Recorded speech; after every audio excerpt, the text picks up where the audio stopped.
আজকে যেটা সুখ মনে হচ্ছে না, সেটা কালকে অসুখে পরিণত হবে। Happy Holi to all. আমরা সেই হাত দুটো খুঁজি যে কিনা শরীরের দাগ না কেটে মনের ক্ষত মিলিয়ে দেবে, তাই না? তো আমার এই মেসেজটা বিশেষত টিনেজার্সদেরকে, কারণ এই বয়স থেকেই নিষ্পাপ ভালোবাসা শুরু হয়। কারণ এই বয়সে যেই প্রেমটুকুই বের হয় মন থেকে একদম নিখুঁত।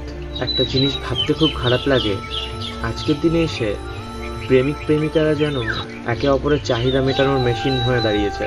কেউ কাউকে দামি দামি পাবে নিয়ে যাচ্ছে, বাইকে করে ঘোরাচ্ছে, তার বদলে জানো তোমরা কি হচ্ছে আলটিমেটলি। অ্যাকচুয়ালি কি এটা ভালোবাসা?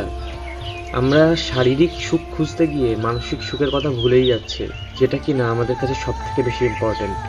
আমি এখন ওয়েস্টার্ন কালচারের সো কল্ড রুম ডেট সম্পর্কে একটা কথা বলতে চাই। এই রুম ডেটে গিয়ে কি হয়? ফিজিক্যাল স্যাটিসফ্যাকশন পেতেই তো যাওয়া হচ্ছে, তাই না?